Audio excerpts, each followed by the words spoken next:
States of America, and to the republic for which it stands, one nation, under God, indivisible, with liberty and justice for all.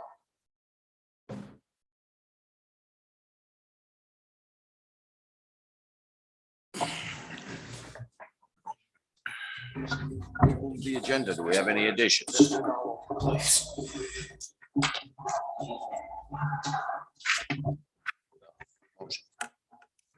Approval of agenda. Motion to approve the agenda as submitted for December 6th. All those in favor? Aye. Announcements. The public participation policy applies to all selectmen meetings. A copy of it is on the back of each agenda, posted in this meeting room and on our website. Public input, 3 minutes per person, agenda items only.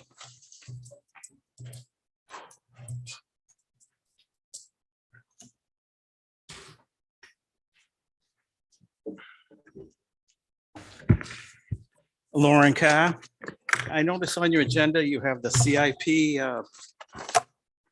sheets tonight, Yes. and there was kind of a mix up in the paper. It said that the hearing was going to be on Thursday, and they got the date wrong. So it was actually on Tuesday. They got the date, calendar date right, but they got the day wrong. So I didn't end up getting there at the right night. But anyway, I think this is excellently done. I mean, this is a superb job. There's no doubt about it. This is a lot of work, and it's a great project that was done. But I've got some questions about this. I noticed at the on YouTube meeting, Scott Williams brought up that the fire equipment has been gone from 20-year replacement to 25.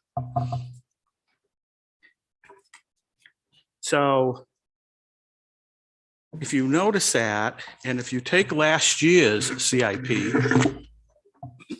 look at the fire department, top of the list, we were going to put in for 2022, $222,000. Now, this year, it's $450,000. I don't know if you've got the paper. Have you guys got the paper? I don't know if you notice how much this has jumped in 1 year. I don't know if you got last year's. No, I don't. Not here. Well, maybe it'd be interesting for you to look at that. And if you look at the totals, it comes up to, we're going to have $1.5 million in 2023. If you look on the second page, you'll see that the truck they're talking about is 1.2 million. So I want to bring to the boards, we're getting 0.01% interest on this money. This taxpayer money is sitting here. We're making nothing. And we're stockpiling money way over what we're expecting to have these things cost us. So it's gotten to be a point now that we're having I always thought it was a great item to have this extra money there so we wouldn't have a big bump in our tax rate. But now it's going to be a negative if we're just going to raise money to have it sit there and do nothing. So I think there's a point here where we're going to have to start looking at that. And I noticed also, if you look on that second page, next year, they're talking about a $45,000 truck, 10-year lifespan. Has it got 300 miles on it? Has it got 130,000 miles on it? Has it got 300,000 miles? 10 years. I think that's got to be looked at a little bit too. And if you look on that second page too, the ambulance revolving fund, the total of all their equipment comes up to 721. We're already up to 679, 911. If this keeps continuing on, we're going to have more money in there than it's cost to replace all of their equipment. And if you look at the equipment, we're talking about 2008. 2018 and 2016 replacements 2028 and 2024 replacements. So you can see, this is an excellent breakdown of what is happening. And I think the board's got to look at some of these items. And I don't know if it's all because it went from 20 to 25 year, or it's more of a wish list idea. And I know we just bought a fire truck, used fire truck, and that's going to last, I hope, with 10 years. But yet we're still got this idea, we're going to replace this truck in 2025, 1.2 million. So I'm sure when they do the presentation, maybe they can answer some of these questions, but I hope maybe you people would look at last year's and see how these have changed. Thank you.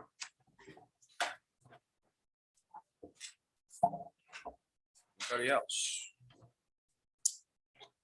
Seeing none. Bond appointments, new business, town clerk, tax collector, 2022 mortgage contract.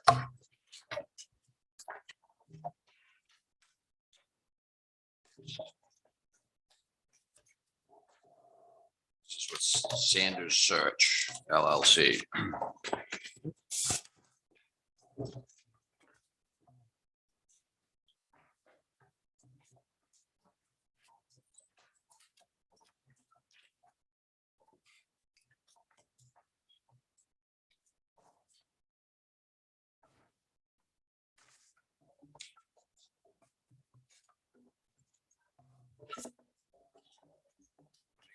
That we see in a moment. I have one question, Mr. Chairman. Yes, There's a change there from 25%, I believe it says 40% upon signing contract.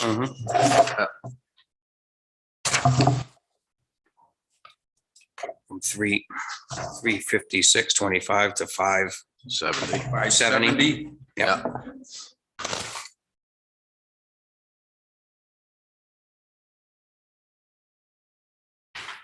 So we're almost paying 50% up front.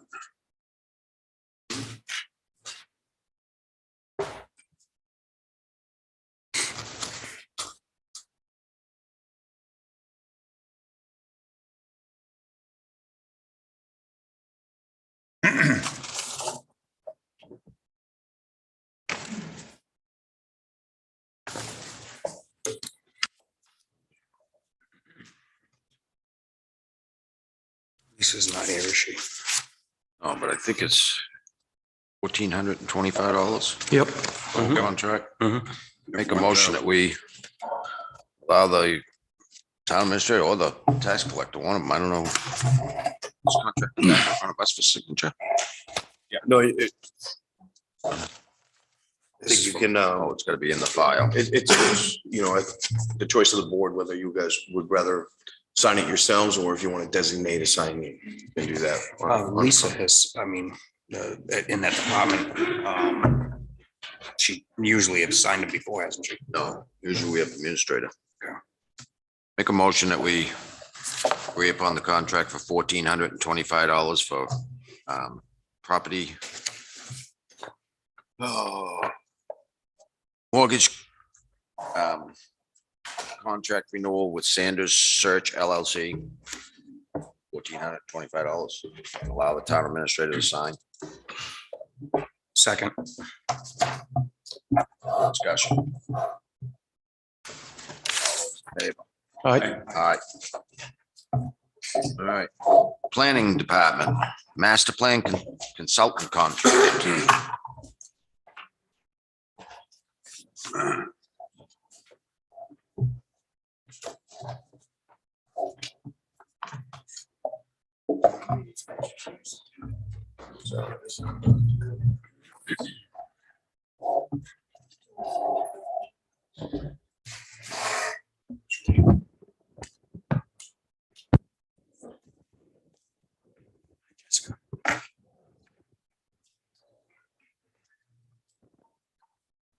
Good evening. Nope.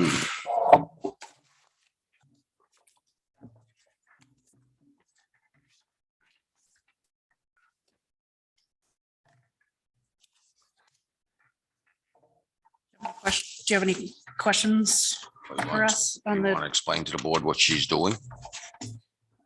Yes, so originally the warrant article, it was for $25,000. Tara submitted the lowest bid, which was $15,722. So there's a little bit left over. We, as a committee and the planning board, thought it would be a good idea to keep Tara on for the allotted $25,000. That will help us get through like December and January. Tara has helped us draft additional chapters to the master plan. Currently, we only have vision and goals. So there are several other chapters that she's assisting us that I think are very important that the town lacks at the moment. So I think it would be a really good, well-rounded plan once it's completed. She's working really good. She's done. I think she's Tara's done an very good excellent job She's done a with fantastic the job committee. as part of being on the committee itself. I think she's done a marvelous job. I think we've got a lot of bang for the buck. Mhm. I agree. She's amazing. We really like what she's done so far.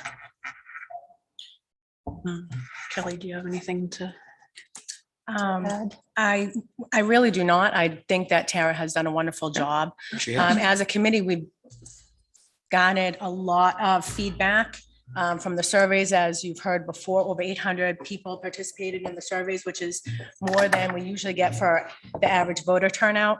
And Tara has helped guide us to form really great vision and goal statements, which were posted on the town website in draft form, so you could look at them. And again, I think her services will help provide us a very well-rounded master plan. And I do feel that the town, it just will help guide us.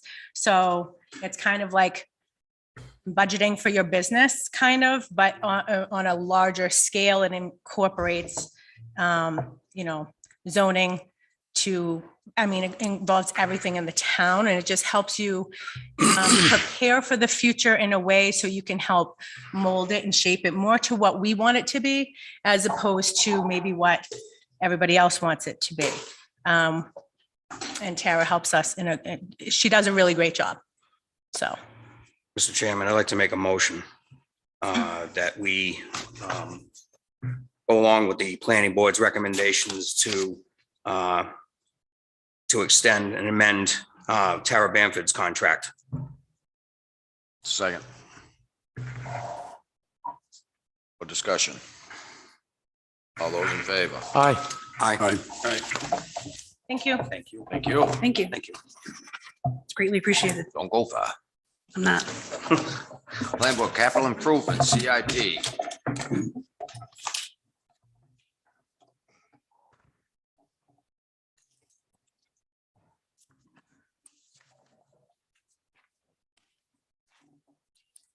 Before we get going, Jess, Frank, you guys did an awesome job on this. Yes. You guys did a great job on this. You can actually understand it. Worked very hard. It's It's you did very a good job. Very well done. It must have been an anomaly, okay? But- Because it can get a little bit confusing at times until, and I must admit, thank goodness for Jessica and the way we go about it. We are able to, at the end of all of the department heads coming in, we're able to really sit down and right on the screen, look at the what ifs. What if we do this? What if we do that? What if we change something? How does it affect the tax rate? Because the goal of the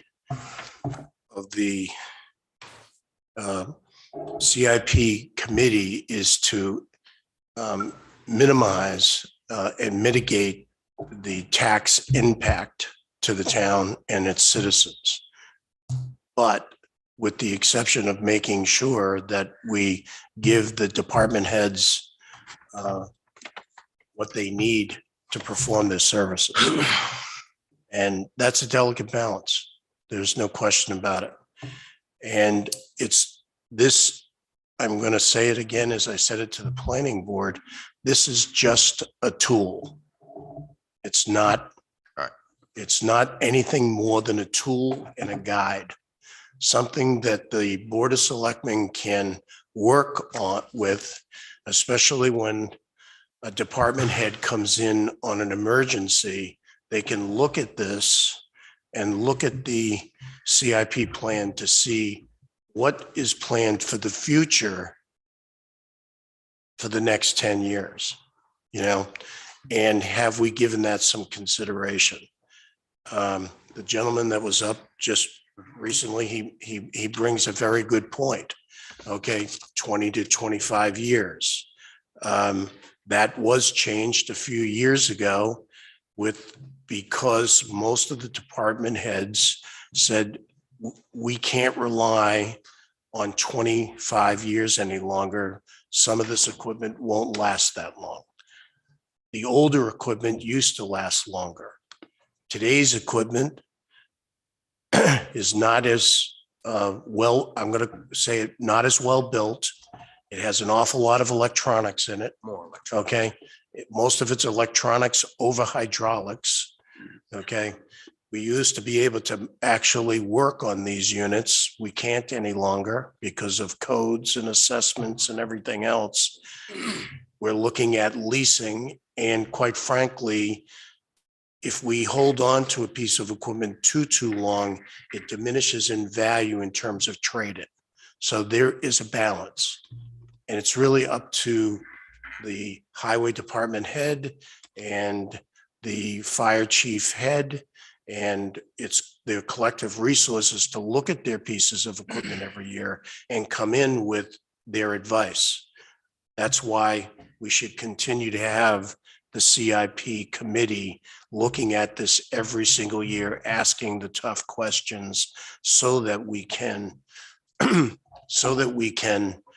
mitigate the tax impact. So that's what we did this year. I've been on the board now for 3 years. My predecessors did the same thing. They've worked diligently. It gets a little bit easier every year because of our staff, so that we can look at it and we can question what is going on within the departments. I must say that everyone was very cooperative, with the exception of the superintendent of schools. I would ask the Board of Selectmen to talk to whoever they need to speak to, but he's been among the missing. He has sent us information, but we really couldn't ascertain what that information really was and how beneficial.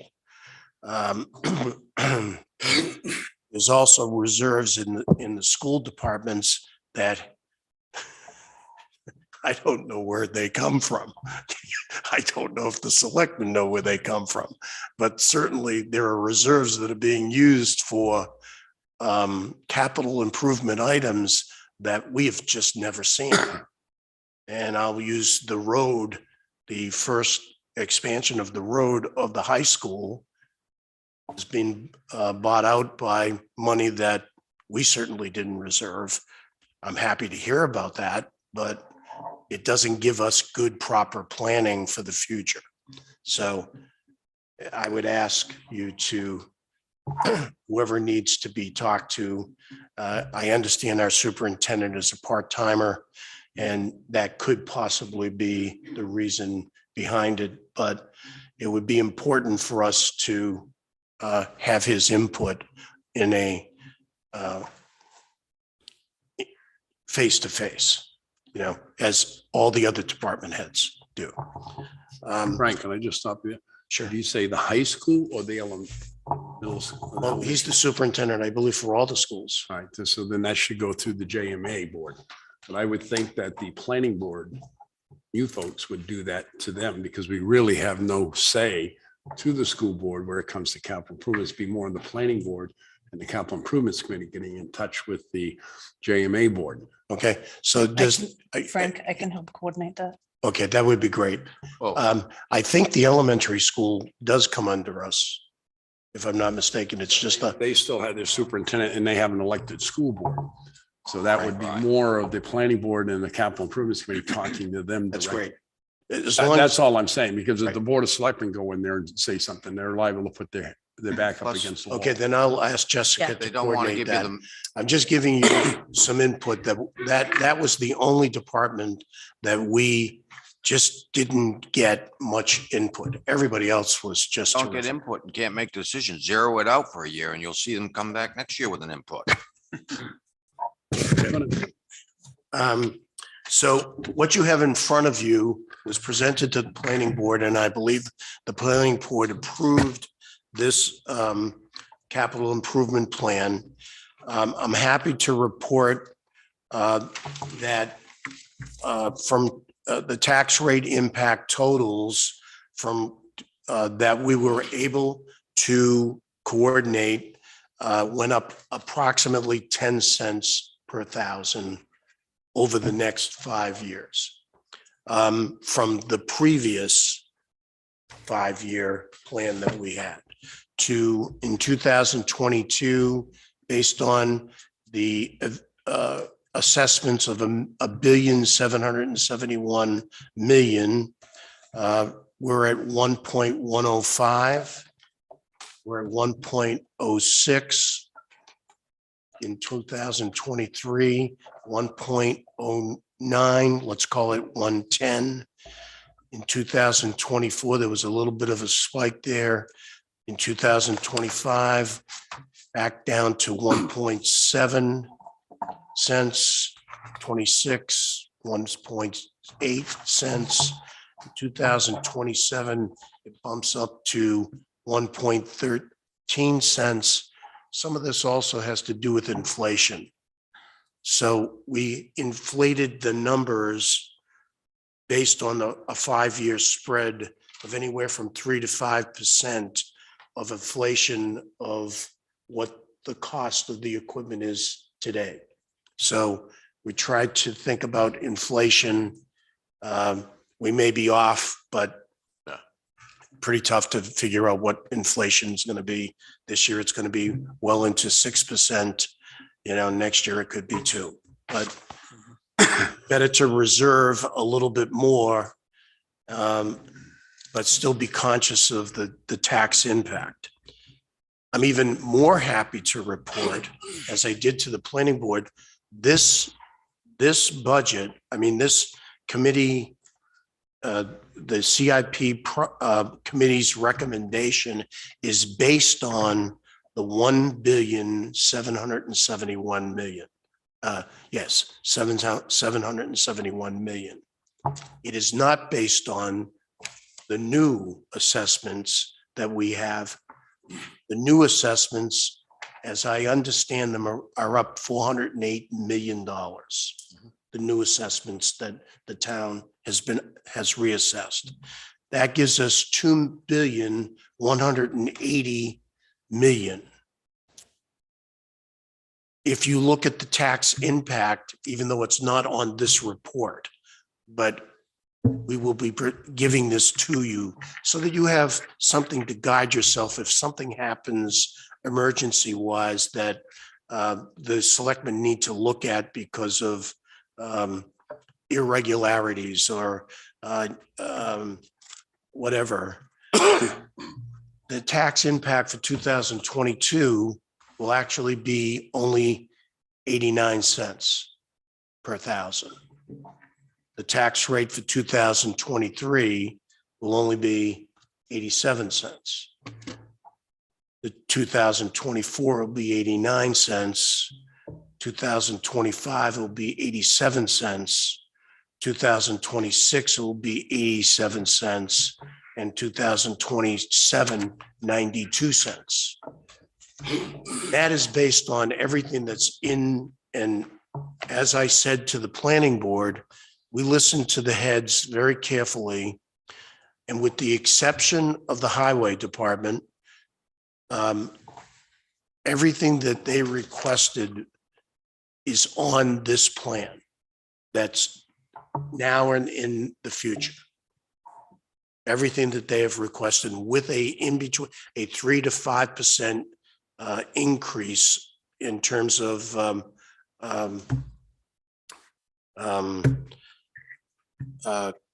cost increases that may happen. I believe that virtually all of the heads were very conservative in their thinking, and we questioned them diligently. But of course, the two biggest areas of concern are fire and highway. What I asked the planning board for guidance was that, and it's something that I think that we need to think about. It is in this plan, but the work that Scott does in terms of the highways of our town, we put it in the capital improvement program. But we spend virtually almost all of the money every year. Now, last year, there was a little bit that was reserved, but in previous years, we have spent just about all of it. And we've spent it on great highways that have been built, but we did during that time frame, we did very little maintenance. And that has cost us in some respects. Our new head has determined that he needs to do a much more balanced, I'll call it a balanced mix. And I think we listened intently. His methodology is sound, okay? And we think he's doing what is appropriate. We question whether or not that amount of money should be in the CIP. If it continues, that's fine. If it doesn't, that's okay too. But because it's really in the Board of Selectmen's discretion on how much they're going to spend. This is just a tool. So maybe it should stay, but we should all recognize the fact that we're not reserving any of that money for future stuff. We're spending it. We're spending it. He was looking, the highway department specifically was looking for a big number, okay, which really affected the tax rate. We felt it was more prudent to do it gradually. However, in the board's discretion in looking at our new reevaluations, that may be something you guys might want to take a look at in terms of upping his highway, I'll call it highway construction funds. Okay, because we were really trying our best to keep the impact from what the previous years were, which was about $1 per thousand. So this is what we have. This is what we've presented. And we think it's the best that we can do. But again, we get a real good chance every year to look at it and look at it again and again and again. Okay, without, you know, and when a fire chief comes in and says, look, I told you 20 years, but that truck looks real good to us. I don't think we need it in 20, we didn't need to get rid of it in 20 years. It's more like 22 years. So we can adjust, and we can adjust the amounts of money. What we did though, in the previous 3 years, we put a lot more money into the highway department for equipment, and they got that equipment. The next turn is really the fire department. We were unfortunate in not being able to get that ladder truck grant, okay? And we were fortunate enough to find a ladder truck that could suit our purposes for a few years, but that's why we're reserving for that that truck, and that's why the 450 grand, because we don't want to be caught with our pants down on that one. Future plan. So we may be a little bit over the budget in some respects.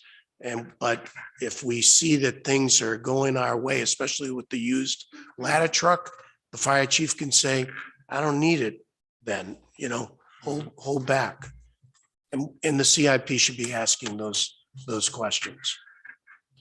So I would urge the board to continue and the planning board to continue this program because I think it's a great tool for the board, and it's a great tool for understanding by our citizens if they really want to take a look at what we're planning to do in every department. Well, I think it helps from I taking hits think it too. helps explain it.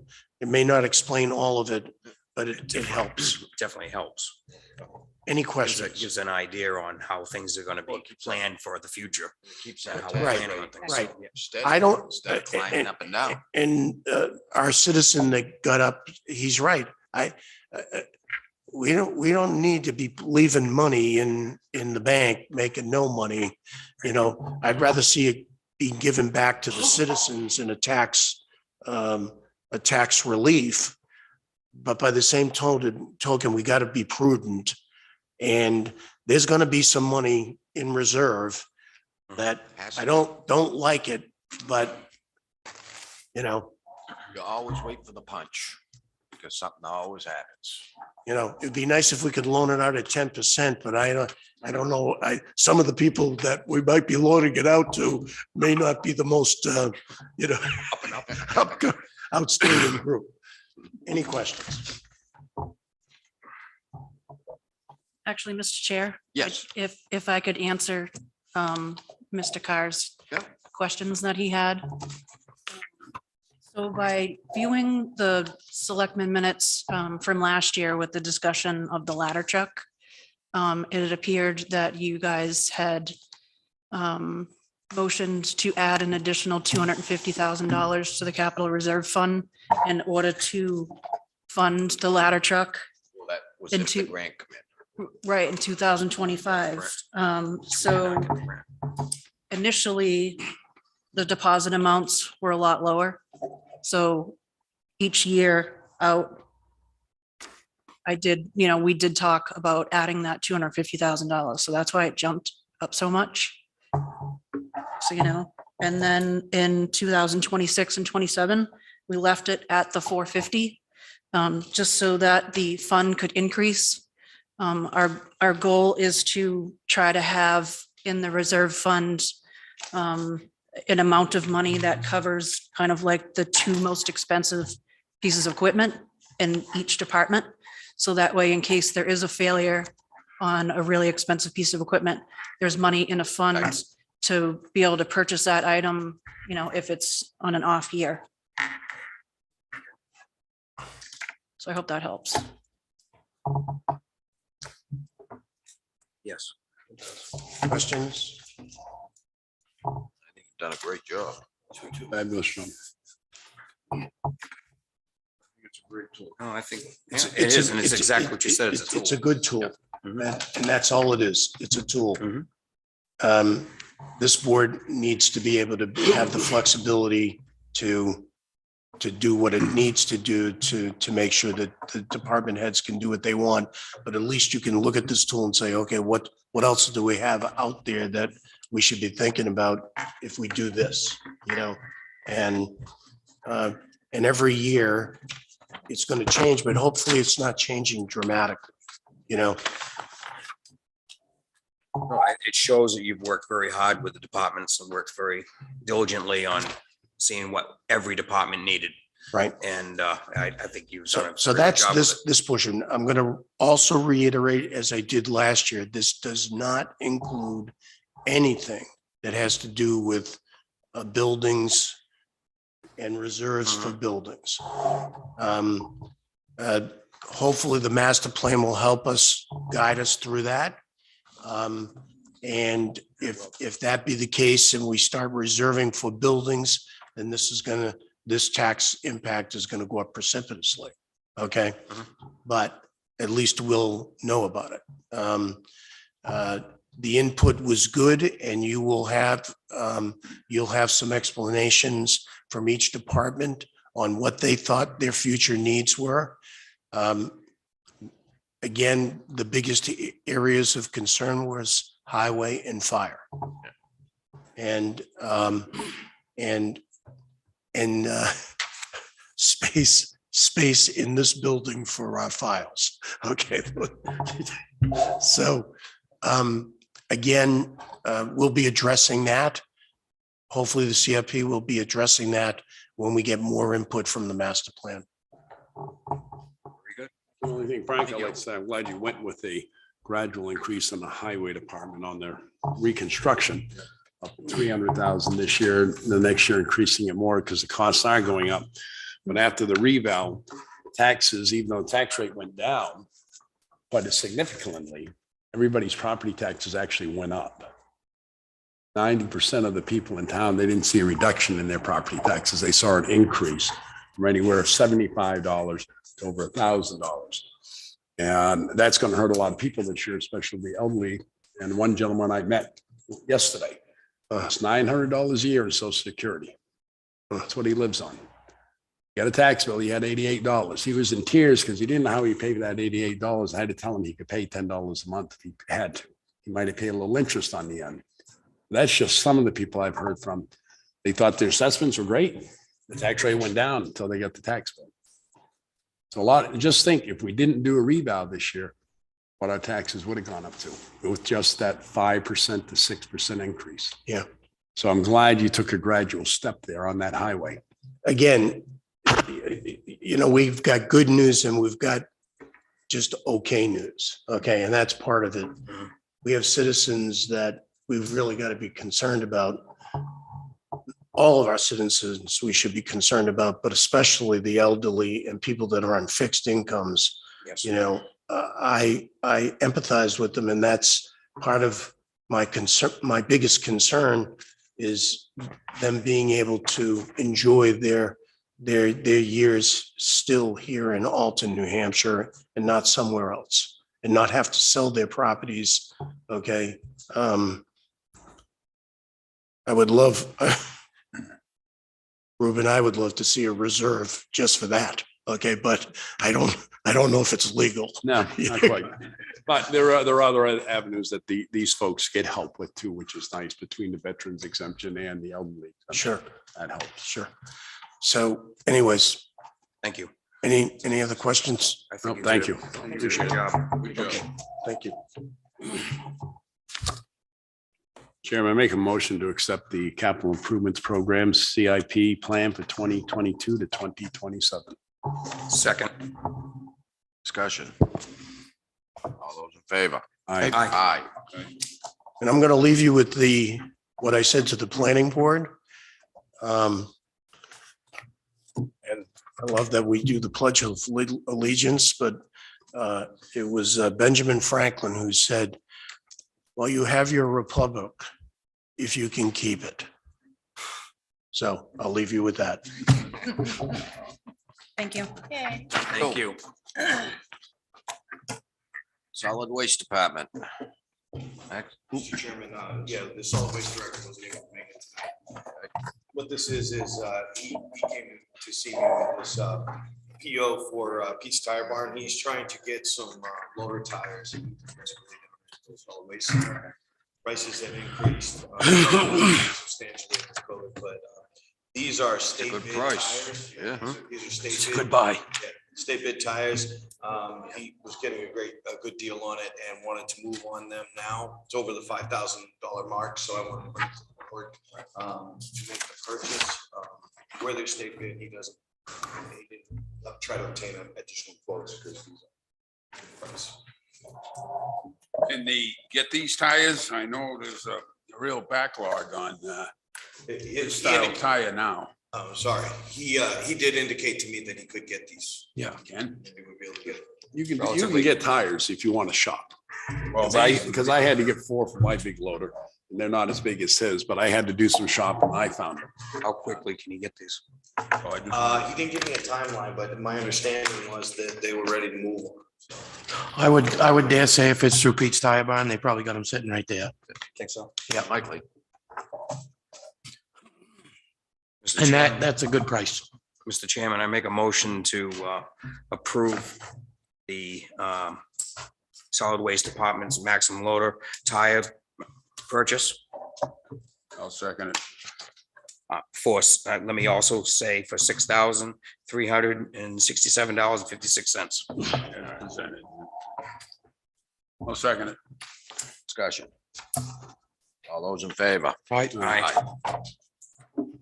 Update proposal for emergency operation plan, hazardous plan update and grants. So there's also. Yeah. So what you have in front of you is, there's a scope of work and a proposal. So we have, the town has an emergency operations plan and a hazardous mitigation plan that are required for any federal funding. Those have to be current. They expire before roughly 4 years. They've extended some of the expiration dates based on COVID and the ability to meet and actually update these plans properly. But now we're getting into a point where both of our plans are expiring. I wanted to bring this to the board to get your authority to, one, there's grants for both of these through emergency management. I need to assume they're matching grants. But we also have money left over through our emergency management funding right now currently that we didn't end up utilizing this year. And I'd like to utilize that money and update these plans so that we can obtain future grants. I don't have a problem with that. It's what, 4,500? So the emergency operations plan, the scope that I was provided with was 45, total of 45. So there'll be a matching grant that we can, that I can work on obtaining. So that'll be a 50% match. We also might have the possibility of using a soft match. But I also wanted to be able to be prepared if we couldn't meet the soft match, which is through work and effort, that we had the funding and the emergency management funding left over. So what do you need, the whole 13.5 or just the 45? No, the 45 is for the emergency operation plan. The 9,000 is separate for the hazardous mitigation plan. That hazardous mitigation plan will identify, hazards within the natural disaster hazards, questionable bridges, culverts, anything like that. And that would be a big help to the public works director too, as he tries to obtain funding, because I believe he has to refer to that plan as well for some of the federal funds. So you need the 13.5 then. Yes. We have that in that budget? Yes, we do. Oh. But my plan will be to obtain the grants. Right, yeah. There's a process I have to get into where we're getting close to the end of the year. I want to get the board's authority to pursue it. When the grants come in, I will be required to come back to the board to get the authorization for those grants and the final approval. Okay. I'll make a motion to allow town administrator to, after the grants for, that's Pete's Tire, for the emergency management operation and for the hazardous mitigation. Second. Discussion. All right, discussion, you're giving him permission to go after the grants, but I thought he was looking for the 13,000 now, and then he was going to apply for the grants to help offset it. Yeah. Is that my correction? Yeah, that way it's secured, because I'm not sure what level of match. So I really think the motion should be changed then, giving you authorization to enter into an agreement of 13,500. 13,500. And while the town administrator works getting the grants to us. Second. I'll second. All right, discussion. All those in favor? Aye.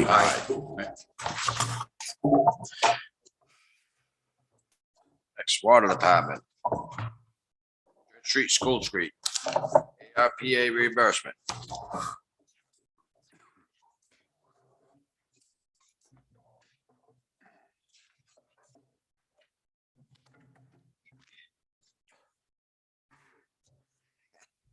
Evening. Good afternoon. Mr. Kidman, I owe you an apology for last meeting. Thank you. I went down to try to catch up to you, but I know you did. Thank you very I'm much. too busy. Apologize. Apology accepted. Things happen. Courtney, what are we at here? Okay, so we're looking to replace the money that was spent and the overages for the school and Church Street project with the pipe that we ordered. And the incidentals that came up, that was a equivalent of, I believe, 65,734. That was pulled out of the water main expense revenue account, capital reserve account. So with the ARP money, the ARP money. AARP. Wait a minute, I'm sorry, I'm having a birthday soon. That's the ARPA. emails I'm getting, I'm sorry. The ARPA fund, sorry. So that's what we're looking to move forward with. I don't see a problem. This is money that we were given.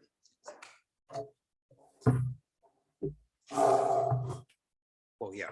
And I'm not sure, and I did talk with the town administrator a little bit about it with Courtney relative to how you do the finance end of it. As far as that ARPA money, then going back into that reserve account where the money's paid out of, just because I'm not that familiar with how those water accounts work. I know in other capital reserve accounts that I've worked with, if monies are going to be reimbursed because they've either been received by a grant or otherwise, then you need to ask town meeting to then take that money that would be in the unreserved fund balance and or through this process and then put it in. But I'm not sure if this is some kind of a revolving account. Trustees. So currently, they're just sitting in the general expense line. It has not been taken from the capital reserve as of yet. Oh, okay. We So put it Because we into took the- that right out of the checking account instead of hitting the main expense account. We left so much money before, when we were doing the transfer. We talked about it, to leave so much money in the general fund account. Okay. So this Use it out of this has that. been paid out of our general, regular fund, not even the water escrow or any of Okay. that. So you floated that through the town, I did Town until the ledger. end of the year and then I recouped So it can be So as just of a- right now. a ledger adjustment, so you'll be fine. So that's great. Because even when we talked about doing it, we weren't going to take it out of one of the capital reserves. We were just going to take it out of the regular fund balance of the water department and do it that way. We left so much in there when, if you remember. when we were The sitting there, 200,000, yeah. Pull so much out. Yep. And I think it was 125 or something like that, because that's what we had estimated. Yep. And we left that there because of that and leave the water main expense alone. So that way there could just be replaced through the fund balance. Yeah. It's great. Now, are we getting ready to go after some of these funds that are coming? Water? Yes, yep. We actually met with Ryan on Monday and discussed, they're gonna be trickling out. Yeah. More and more, but. And Piece of each one. Yep. Put as many out there as you can. yeah, I mean, the water side of things here for this community could really fix it. benefit Yeah. this a lot. There's been a lot of changes. I went to an HMA's conference and attended a lot of the ARPA funding through DES, and a lot of that stuff that before had to have matches and such as some of the asset management programs that they end up having now, based upon the funding that is currently available to the state and potential other infrastructure funding that will be coming to the state. Potentially those will be funded 100%. So I know, Courtney's done a good job at putting together quite a comprehensive list, and has provided that previously to the board of some of these things that kind of are on the list of things to Gave her a full plate when she tackle. took it over. Some of the grants that are available are the same ones that have been available, just how they're funding it are different. Some of them that used to be 80-20 are now 100%. So those are the only things that really have changed. And anything else coming down the line, I haven't heard of yet, but I should be coming and asking for permission to apply for those grants as they come in. Chairman, I make a motion that the town pay the expenses of the $64,517.89 from the ARPA funds. Didn't you say 65? Let me tell you. She did. Well, I got. She said- she said- 64.5. She did 64.5. mention 65. Said 65,784. Yeah, I'm only reading what's presented to me. right. Well, that's why I'm asking. to She make had a sure. little different Right. figure. Yeah, Yeah. you said 65. Right, I had 65,734, but that might be different than what. All I have is Having what the- you sent us, which is the same number that. These are old numbers too, so whatever is on the memo, 64,517. Yeah. All right, I'll second that. I'll double check for you. So I'm not. 64,517. Okay, Yep. I just want to see you short. Yep. For discussion, all those in favor? Aye. Yeah. The other stuff's part of the budget discussion.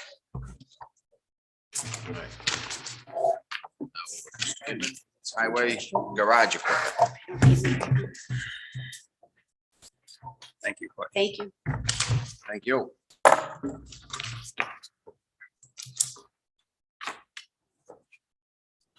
This is the tire machine and lift. Yes. Now this would be for the tire machine, lift and wheel balancer. Cut and dry, Mr. Chairman. The old lift. That will be removed by the vendor And they'll take it back. and they'll take it back. And the head mechanics, that was under the head mechanics recommendation, Well, I just just didn't want it to, liability and Right. such.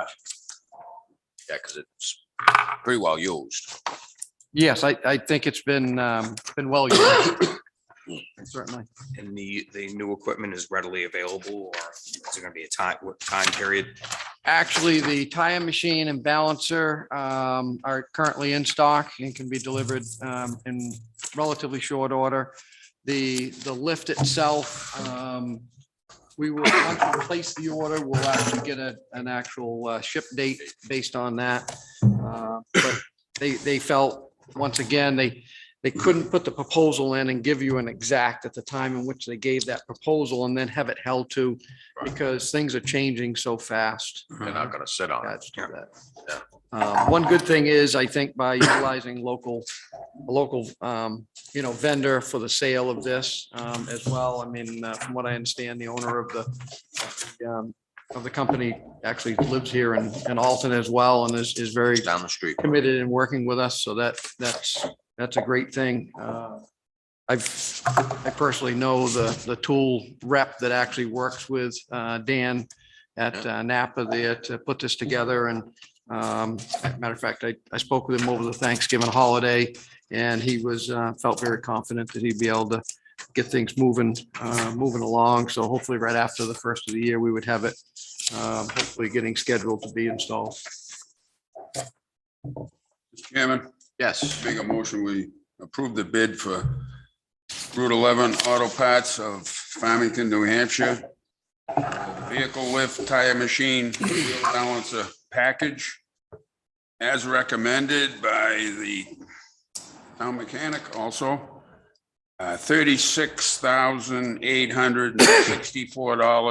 $36,864.70. second. Discussion. All those in favor? Aye. Aye. Mr. Chairman, I'd just like to note that money will be coming out of the CRF account 778-5778. Highway Department. That's right, but I wanted for the record, I didn't state it as a record.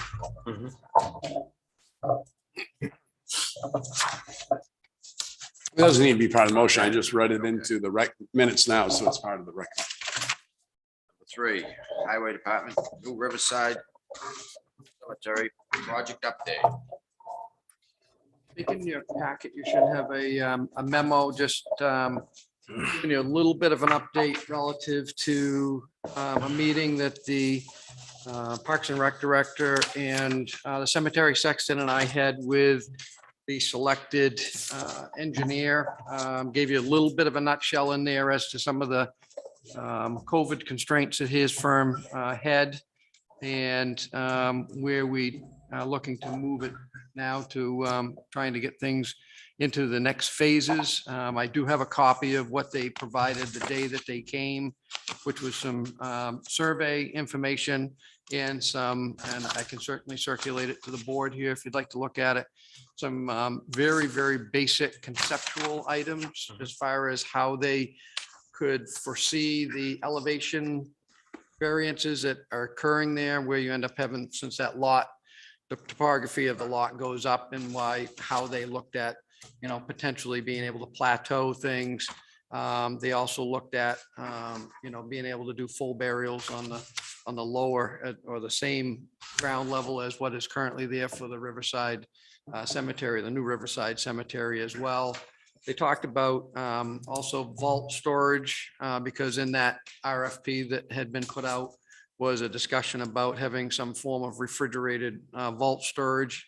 We did talk a little bit about that. They had come up with some estimates and some ideas about that, which was pretty pricey and pretty expensive. Jim was able to provide a lot of feedback to both Kelly and I relative to what his annual storage generally is relative to that. And there's no doubt, I mean, I haven't been in a community, well, I take that back. In New Durham, we did have vault storage. I say vault storage, I don't like to call it, body storage, but basically, in that situation there, that area was not refrigerated, and it was an above ground vault versus a tomb vault type storage. So we kicked around that situation as to what type of space might need to be allocated for that. So he basically needed to go back to his subcontractor for landscape architecting type information to then take the survey and work with him to get you really some options so that the board could review those and say what things that they did like and didn't like based upon some feedback that we just provided them so that they could develop options for you to look at. So I expect that after the first of the year, he should have that. That's what he had indicated. He needed to get into the fall and get things to simmer down a little bit for him so that he could actually be able to tackle that. Best I can tell, as I mentioned in my memo, that it appears that phase one has, with the exception of doing some of the well study information, such as the yield on the well, and based upon the yield as to whether or not the well would be able to support some form of irrigation there, or whether or not some form of a holding or cistern would be needed in order to do that. So that's another piece of the equation, because we want to be able to let you folks know as to whether or not there would be the ability to do irrigation either by a well supplied and or cistern type, irrigation. I haven't been able to actually really talk with the fire chief too much about that, because I know the fire department, of course, uses, cisterns for their fire protection, as to whether or not, there may be a possibility. In other words, if the board decides to make an investment for this purpose, that it also could dovetail and double back as that if in fact there's a fire in the area, that it could be utilized and it could be constructed as such to be able to serve two purposes. That's all in regards to that. So he and I did talk about that, because I've done similar type applications with that at our Parks and Rec field in Moulton Borough. The well was not a high enough yield. So we did put in a fire cistern, and then we utilize that for irrigation at different times at the different ball fields. And then we utilized it for our ice rink, for flooding our ice rink. So. Very good. I should have more We know information. it's moving forward now. Yes, it is on the radar. And we did put it on there after you folks had certainly brought that to my attention and Kelly's attention. And we set up a couple different dates and we're able to meet with them. Because kind of just stopped there for a while. Yeah. Yeah. And I think that's been the difficulty with the community's perception as well, because, Ken and his crew, in the past years have done a considerable amount of work there. And that work's been done during I think some folks may have thought that it was being done under a contractual side of things. And if there had really been a plan and why has the plan come to a screeching halt? And the reality is it's been a lot of preparatory work that's been done by the highway department during the, in between periods of work. done. Have a lot of there to use on our roads. Right. And there's still a considerable amount of aggregate there that I've actually gotten some information relative to the ability for that to be able to be reused and repurposed that way. But once again, until we get that real plan that you folks feel comfortable with, I don't want to proceed with diving in and we know what direction you want to go in. So you said the first of the year? Yeah. Know some more? Yeah, my idea would be that we could try to get together and I don't know how you folks, I know since now you're the cemetery trustees on that side of that, if in fact you would want to do something as a work session or something and be able to meet with him, have the plans versus, doing it in a regular meeting, or if you want to do it outside of a meeting, or if you just want to, a couple of you to work on that. I mean, I'm open to whatever. Just want to make sure I'm including people. What's the board think? I don't know if that's necessary or if everything is presented and brought into the meeting. To a regular meeting? Okay. I think that would be adequate, don't you? I do. Mr. Chairman, I would just ask for that meeting, that would be the only thing on the agenda. Because that's going to be in-depth detailed. Be in depth. Right. Yep. Would be. Right, that's what Scott's decision and stuff making on it and stuff, Right. But if it's presented to us and we can get a chance to look at it, review it and go over it. So to have it the only thing on the agenda. Gonna be I lengthy. don't see the need to have a separate meeting. Thank you very much for the update. Yep. And I'll once again, I'll hopefully be able to get something in the works. We get some advance notice. I get that to the town administrator. Thank you. Number 4, operating budget discussion.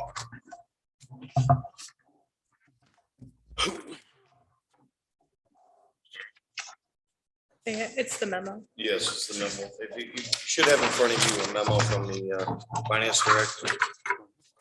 And also a colored breakdown sheet. It's similar to the breakdown sheet we were looking at last time in the operating budget. So last time we met and spoke, the board tasked us with going back and looking at roughly $200,000 to cut out the operating budget to reduce the overall impact percentage. So we came up with some ideas. So first of all, I just want to preface this with the fact that we held the department head meeting after that to get a sense of where each department was trying to go with their budget, what their immediate needs were, and what kind of impact a cut would have in certain areas. So obviously we spoke about new positions, things going in there. There were a few new positions that we felt were very important, like in particularly in the fire department. The staffing concerns and problems that they have right now are immediate. So we didn't go in that direction, but we were successful in finding some other areas where the budget could be cut. So looking down, going through the memo. First of all, I wanted to bring it to your attention that Laura, when we sat down and noticed that there's $70,000. Strike that. Currently, there's almost $160,000 left in benefits as a result of the fact that we weren't able to hire out some of these positions. So we saved quite a bit of money through the benefits line, which we will have in surplus. So the plan would be on that line would be to take $70,000 and pay down the initial January's premium amount for January going into 2022, which will remove that 70 grand out of the benefits line. The other thing I wanted to bring to your attention, just to let you know, is we also received, and I don't know if the board was aware at the time, but we got a reimbursement check from Health Trust on our insurance this year for $72,573. In addition to that. So actually moving down on the memo from there, we also noticed that we had some funds left and available out of the legal line, 166. And our thought with that was to reduce the patriotic line for fireworks to $1 going into 2022 and pay that contract in advance through an encumbrance out of that line this year, which will reduce that the operating budget proposal for 22 by another 23,538. When we talked and met with the grounds and maintenance director, we did talk about that new position that was added. And during that conversation, she was in agreement that the new position wasn't the immediate need. The immediate need was to hire the existing department and retain employees within that department to get the job done. Right now, they're shorthanded. So what we did with that is we took the majority of the wage line out, but it would also reduced all of the benefits that were associated with that position, which reduced it significantly. But out of grounds and maintenance was 16,797. So also the budget committee, we had met with the budget committee. Was it Monday or yes? I'm sorry, Thursday. And we had already reduced the health line by $40,000 for that grounds and maintenance position. We pulled out the full-time position and also 2.5 years for the 2 firefighter positions that weren't going to be necessary in 2022. We still have the positions in there, but they were only 6-month positions. So Okay. The firefighter positions need to go on a warrant article. Want to go full-time paramedics, we put it on a warrant article and ask the people. Put more firemen on, I think it needs to go on a warrant article and ask the people. Always have a right to keep making that department bigger and bigger. They have a right to say, yes, we want full-time or no.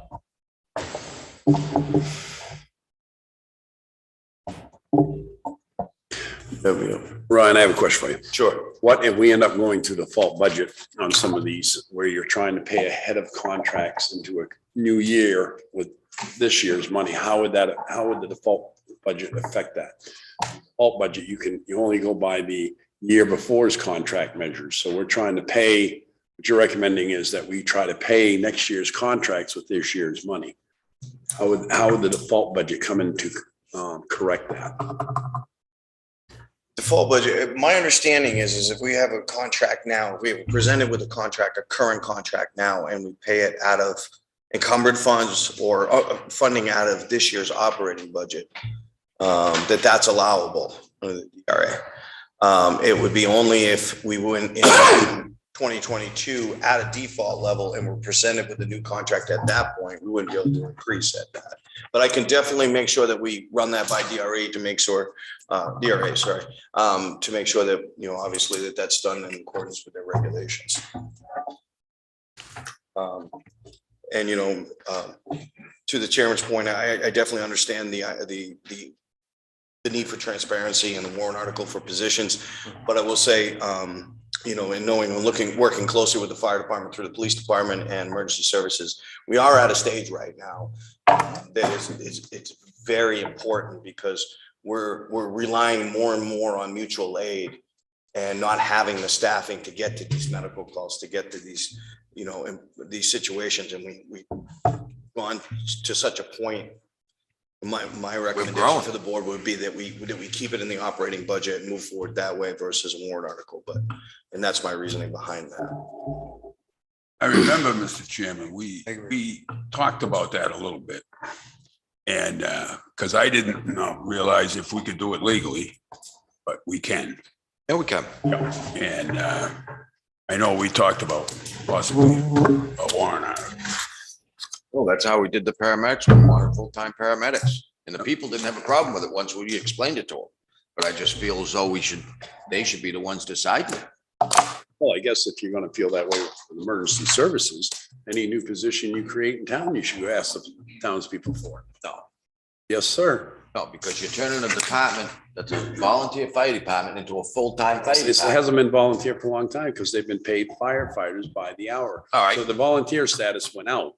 All right, so paid. But all I'm saying is if you're going to create 2 positions there, what's the difference between the cemetery, solid waste, making these seasonal positions and the full-time?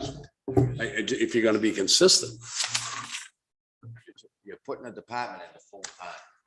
No, the department's been full-time. We went to No, it is fire not. chief. When we went to fire Fire chief, we went chief, yeah. full-time. And the paramedics that are down And we there, asked, the paramedics down there are not considered full-time employees. They've been put on 24-hour coverage by per diem. That's what they are, is per diem. They're not full-time employees, Virgil. If I'm not mistaken there. There's a. Maybe the chief could help me out on this. They're not full-time employees. They're per diem called and we asked, firefighters. and we asked the voters if we could do it. But we were kind of already doing that. Anyways, before that. No.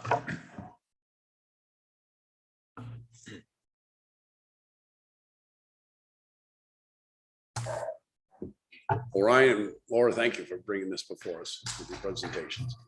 Can't say I agree with them 100%, but it was a good job. Thank you. No, I think job, it looks good. I think. He's, the last two items, just real quick, because I wanted, there's a little bit of a explanation of that. So when we're talking about the fire truck for engine 4, so we talked about pulling the lease payment out of it and going to a warrant article with it. But part of that was looking at to see if the board would agree to pay off the engine through a warrant article, put it out to the people out of the unassigned fund balance. Just to let you know, we did run the numbers before we came in here today. We are a little over the percentage of the operating budget that's left for this year right now. There's still some unanticipated expenses that will come in. No, but we're sitting at we should be somewhere around 7.5%. We're at 16 right now of what's left. So there will be some monies left over in the operating budget this year. And one of the things that we thought was a good idea is engine 4. We got a payoff amount. Now the payoff amount on engine 4 is going to be $399,194. So just shy of $400,000. The reason why we brought that forward is the total savings to the town. If we go ahead and we utilize that money and pay it off, between pulling the payment out of the operating budget and the interest saved, it'd be $110,073. So there's a significant savings in just interest alone and pulling the payment out of the operating budget. So we did feel that it would be beneficial to consider that. And I know in the past, the board has talked about interest rates and what we're paying on interest. And if you're looking for a good place to pay down the burden on the taxpayer a little bit through warrant articles, that would be a good way to go as well. And the same thing, without getting into a long drawn out explanation, another option to go, and this would be to pull the 3 leases out of the highway department's budget and put them to warrant article on funded by the unassigned fund balance as well. That will pull another $78,750 out of the operating budget. So what we're doing is, I'm Do sorry. you have a payoff on those leases? We can get a payoff on those. 2 of them are new. One of them is a backhoe that only has 2 payments left. So we can pay this year and next year and save that interest. It won't be as significant as engine 4, but it would still be a savings, a further savings beyond just reducing the operating budget. And the idea behind a lot of this, and that 78,750 is not included in the 214 at the bottom. So that would be additionally. So then that would get the operating budget down, almost to $300,000. And, part of that behind the rationale behind it is, like I said, the board had discussed about wanting to pay down the burden on the taxpayers, and we encourage not in the operating budget, but to go towards the warrant articles. But what that also does is make the operating budget, to Ruben's point, more appealing to the voters so that we don't end up in a default. Right. So. And we're saving quite a bit of money. Yes. doing this. Yes. Interest. Yeah. Good job. Yeah. So my understanding is the budget then you're presenting to the board tonight would be 6.82% increase. Yes, unless you opt to pull the highway leases out, that would reduce that. So we're only eliminating 1 new position from my understanding. Yes. Full-time position at the cemetery would stay. Yes. Yeah. And that would be full-time in the wintertime come over there. So Parks and Rec is still getting a full-time position. Yes. And the solid waste center position, the seasonal, It would stay, yep. it would stay and that would become a full-time position in the wintertime, correct? You go Yeah. down to Parks and Rec, or it would end in October. No, it would end. It was only a 6-month position at the solid waste. center. Originally, the way it was stated that it would possibly go down to Parks and Rec and help out with plowing and stuff. Right, and that's not in your operating budget. That's out of the revolving fund. Board's wishes.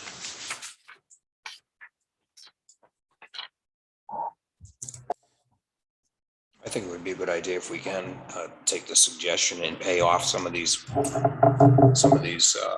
loans, leases, and to reduce it even further and to lower that interest for the year. Try to get a payoff for the Public Works Department too. Absolutely. Yeah, we can get those numbers and get those brought back, and based on the decisions that the board makes tonight, we can finalize this even further, the numbers. So, Yeah, I mean, if we're gonna Well, save stuff we're paying interest on. 110,000, it's only Paying interest on. a year payment. It's, Pay them off. Drop that even more. Yep. It'll drop the operating budget down. Operating budget down. I have no problem paying off the loans that you want to pay off, but I will vote against the budget as is because I do not believe we need the positions. The fire department, I have no problem with the emergency positions for the paramedics, because we do need it. The calls are there, both ambulance out of town during the day. You've got to call in outside help. I can see down the road where we're going to end up having a third ambulance with that 715,000 that's going to be sitting there a few years. I can see a third ambulance being bought at 250,000. So I have no problem with the emergency help because we're getting more and more, we're having to rely on it and rely on out of towners to help us.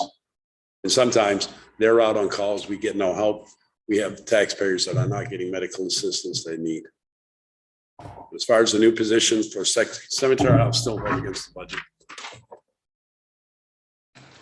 And I do appreciate your work, but I do agree with paying off the loans. If you got the money now to pay off the loan, then the selectmen should do that, yes.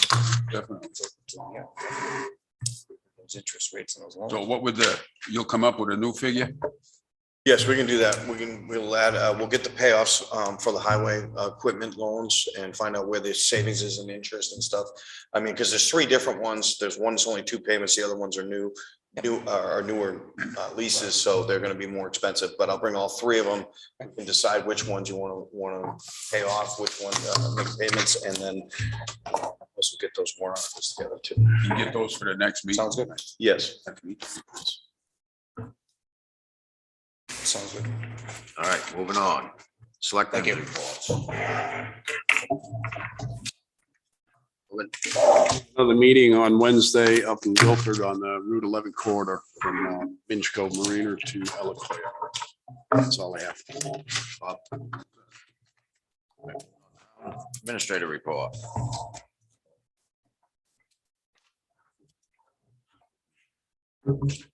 So, first of all, I had some correspondence with town council.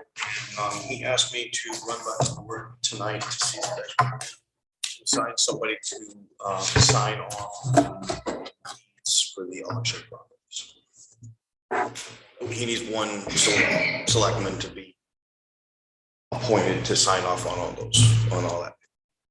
Isn't that what I did Saturday? Yeah. No, you signed off on the, those are sales and purchase. Purchase, sales agreements, These are correct, the yes. actual deeds now, when they come in. Correct. Okay. Mr. Chairman, I move we approve the chairman to sign off. Second. Yep, go ahead. All those in favor? All right. Aye. The next correspondence I had with town council was apparently this was a previous item before I came in, but apparently there was some discussion about a 2% increase in the retainer budgetary, and I was told that the board had required or asked for something in writing. So I received some older correspondence from town council in regards to that 2% increase on the retainer. You had folks that had the copy. We did in the back of the binder, we had it. Yep. You did have it? Okay. That's what was requested of the town attorney, because the previous town administrator put an automatic 2% in there where it was a contracted official. We can't do that, because otherwise that official, that contract becomes an employee basis at that point versus a contract. I think I'm the one that requested that. Or went along with it. So I have no problem, Mr. Chairman, so I would so move that 2% increase upon his contract request.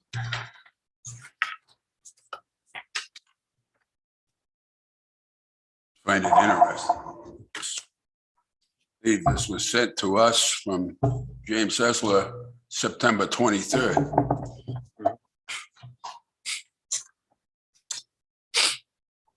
Just like the mail, ain't it? Yep, yeah, it's a little late.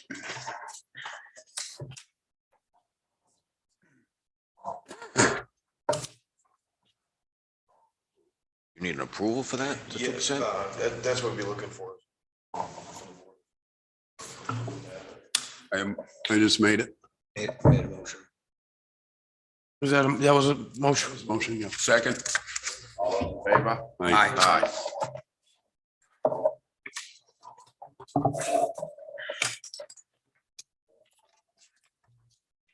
Next item is you gentlemen have received correspondence from the Conservation Commission on New Hampshire Lake Coast Program. I want to discuss briefly with that is, and I understand that there was some conversations with the board that I wasn't part of a while back. So the Conservation Commission is looking for the town to enter into this program. My understanding that there possibly was some talk about establishing a warrant article for this year to go out to the people for the funding, the $20,000 per season that they're saying it costs for this program. Well, it wouldn't cost that much, but they wanted enough in there to be able to cover it. I did see that there's some volunteer help in that too, and some possible grants can offset that.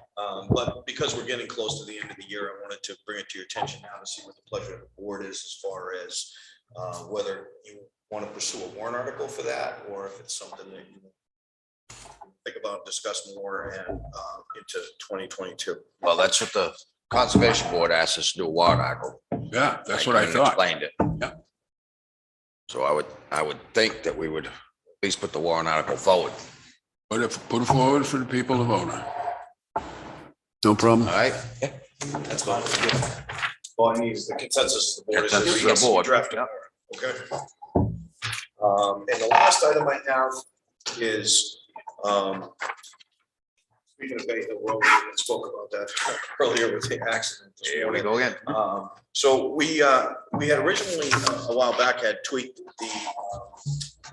the town highway policy, the ordinance, because we needed an enforcement action component to enforce the signage that was approved and put out there. So we have to have a public hearing on that.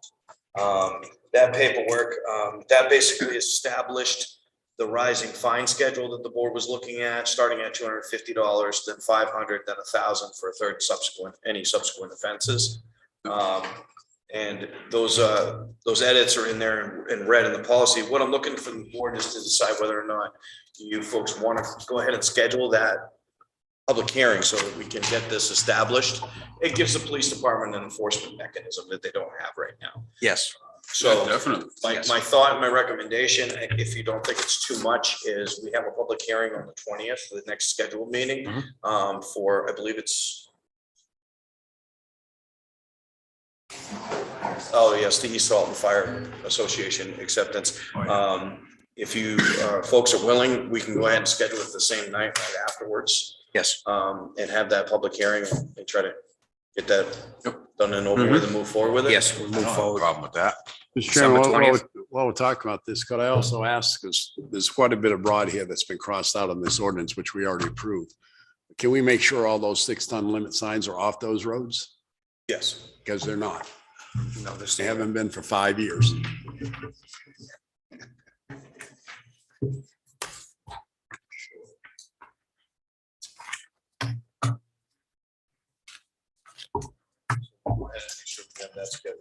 For the 20th of this month. Yes. 2 weeks from now. And then the last thing, in regards to meetings, just want you to be aware and know that you're only scheduled for your next meeting at 12:20. I didn't know if the board wanted to consider a work session. The only reason why is because you're gonna have all the warrant articles coming down. We have to do all of the encumbrances from any departments. All those are due on the 20th. So there's gonna be a lot that's gonna come in before the end of the year. I'm sure that we're not gonna be meeting over the holidays. I didn't know if that was something that the board would want to look at. Want one next Monday? That gives you enough time or too much time? Should be able to, It's Monday. should be able to, they do me the Monday or Wednesday. That's it. I do Wednesday. I got meetings. What is the actual Monday's date? The 6th be the 13th. 13th. Yeah, Got no problem. yeah, Monday. Okay. Okay with that? I have no problem. I've been believing we've had meetings every Monday anyway. Yeah. So So whether it's a work session or not, it's Plan a one for meeting. next Monday. We'll have a work session. Some of those items together and in front of the board before, so that we will mitigate the 20th meeting. We have warrant articles too, some of them anyways. I have all the warrant articles for the town right now. Waiting on right now is I don't have the zoning, the approved zoning. So that's what I was just asking Stacy. Hopefully I'll be able to have. Your petition articles don't have to be in what until January, right? Yes. Need the zoning. What we need is the money articles. Right, and I do have the money articles. Drafted. The only thing I will need to do is this week I will make sure town council reviews them and DR. Right. Thank you, Fish. November 8th, public session. Couple of minutes.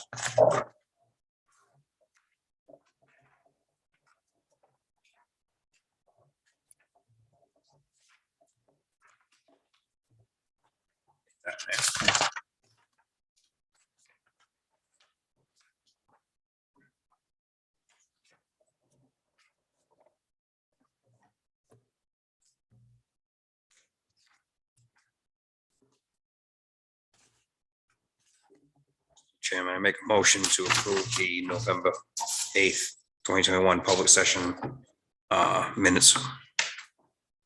Rule. All those in favor? Aye. I abstain. I'll abstain. Thanks. November 22nd.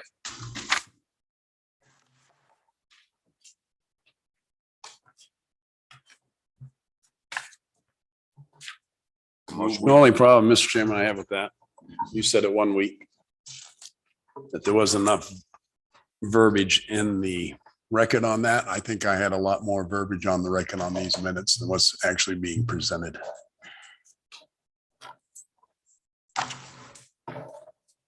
It wasn't just because it was a 9.43% increase in the budget. It was what it had to do with last year and what came down out of this board last year, just for a 7% increase. And the board, most of us were sitting here, had no problem with the 9.43%. I think I would elaborate a little more on that, what's actually here in these minutes. I'll state that for the record, but it's up to the board if they want to approve them as presented.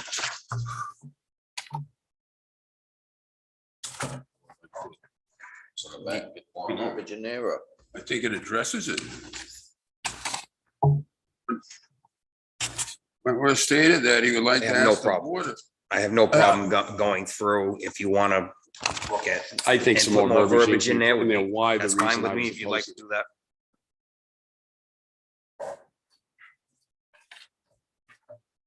I have any problems with the way it's read, but the way it's written.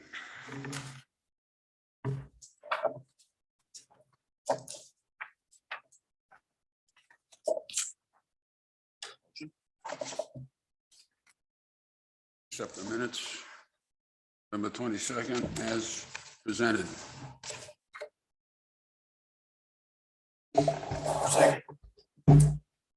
all those in favor? Aye. Aye. No. No,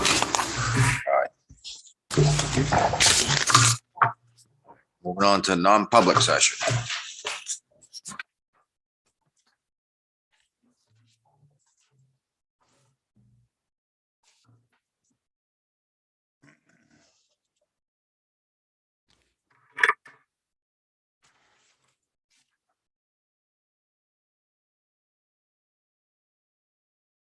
See.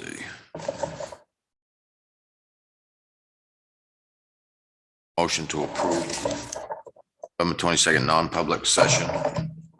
Keeping two sealed. we'll second for the discussion. Mr. Chairman, I believe you have to release number 2 because it's a money matter that's been voted and approved by the Board of Selectmen. Number 1 has to be released, but number 3 should be remained sealed. Remain not to divulge.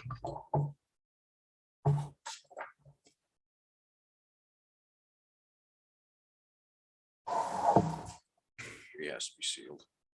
I think we might want to ask the town administrator on that one for his advisement.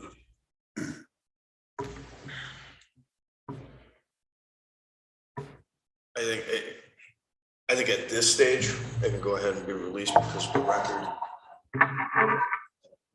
sort of the matter is public at this On 1 and 2. point. 3 is public as well. 3, 2. Yes, public as well. Okay. Or should we release them all, not seal none of it? I'll second it. Favor? Aye. Aye. Consent agenda.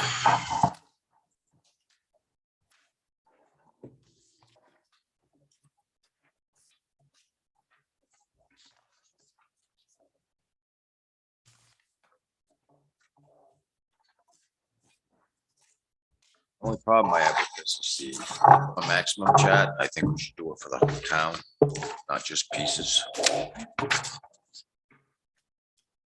The only reason we did it this way is because the board already made a motion to vote forward in phase 1, and there were changes in that, but they weren't being reflected in the chart. So, normally we wouldn't bring the chart in the consent agenda, but in fact, we would have already taken action on phase 1 of the highway. I mean,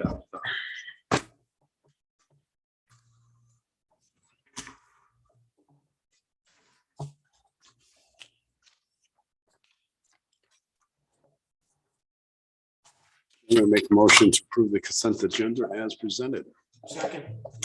All those in favor? Aye. Aye.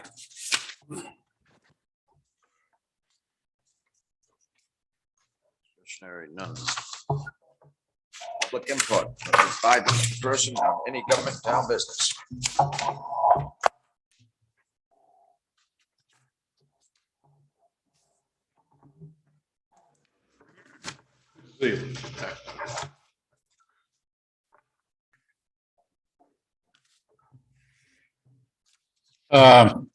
I've had some discussion with some employees, and this has to do with the new insurance that came through.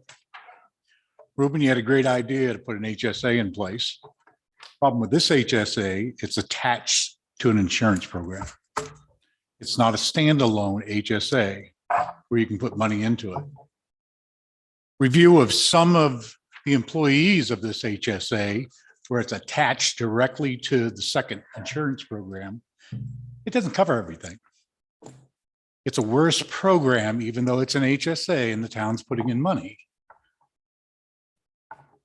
It's a worse program. A lot of people have chosen, and Laura, you can correct me on this, a lot of people are chosen the other plan without the HSA because it covers more.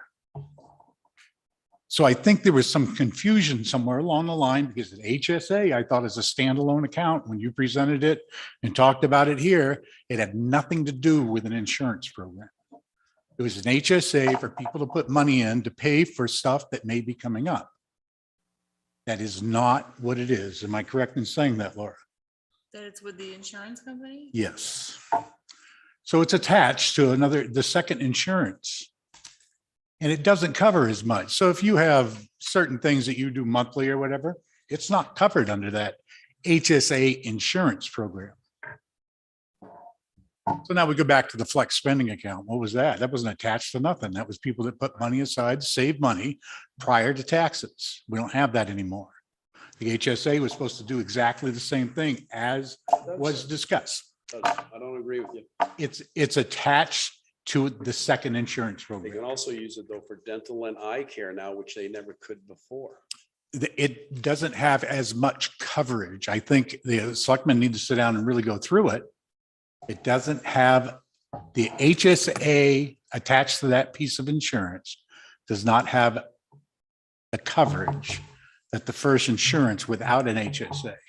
My problem with it is I thought the HSA was a standalone account, had nothing to do with an insurance program. It was a health savings account that the town would put in money and the individual would put in money, but it didn't make you take an insurance program. It was part of the deductible program, sir. So we're putting money into this HSA account. They can use it for whatever they want. This is the way they could build up that account. It's tax-free. They can roll it over year after year. They don't lose any of it. It's a much better plan than what they've had before. We'll probably end up agreeing to disagree on that. Okay, Ruben, if they don't use it, it will build up. It'd be a great thing. If they use any portion of it, it will cost them more money with the second plan than it does without the HSA plan. Now, you can go back and go through it with the insurance people. A lot of the department heads, as well as employees, have looked at it. They will not go with that program because of that. Because it will cost them more That's because they their have, choice. That's why we offered them two programs. they have monthly expenses that is not covered under that HSA insurance program. Hey, I can't tell you why. I don't know. I didn't sit in the meeting, but I know that the questions were asked and I know that some of the answers that came back, and I think maybe the town administrator could sit down and discuss it with some of the department heads and maybe some of the employees of why they went with one program and not the other. But that's why we offered two programs, sir. So we gave them their choice. So they had their choice one way or another. So, and that's what we talked about, giving them choices. You even said, give them a choice when you But were it's- working here. So that's what we gave them. But what is a health savings account? Health savings account, they can use that money for basically whatever they want. Why is it attached to an insurance program? Why isn't it attached to both insurance programs that are offered? And it's actually- just a simple HSA account. Because that was one way of doing it, to get into the lower rates for the town and better things for the employees. Actually, I thought the policy that we got on the insurance policy is much better than what we had with Primex.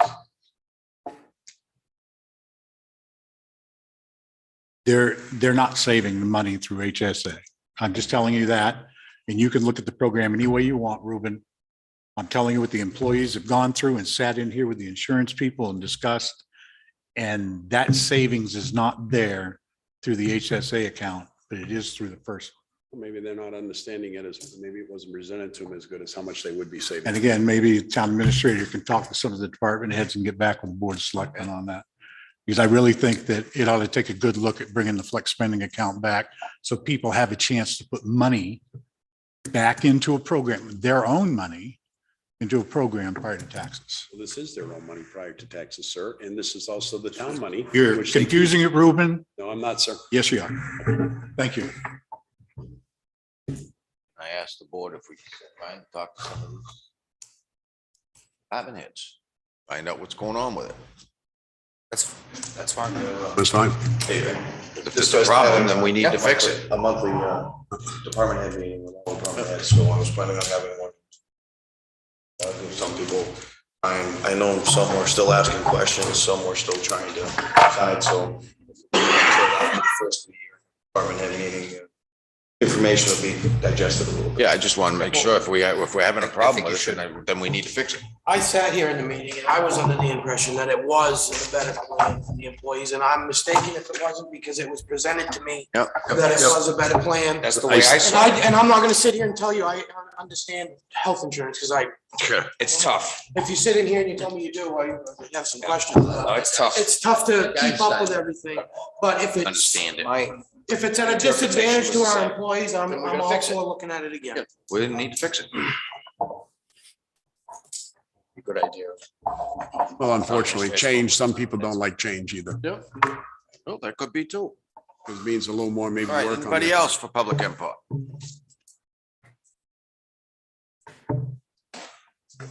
Lauren Carr. The warrant articles. Last year, I had to put in a petition article about the concerned citizens article where people could come up and voice their concerns. Is that going to be included this year, or do we need another petition article? Because it passed by 590 yes and 159 no.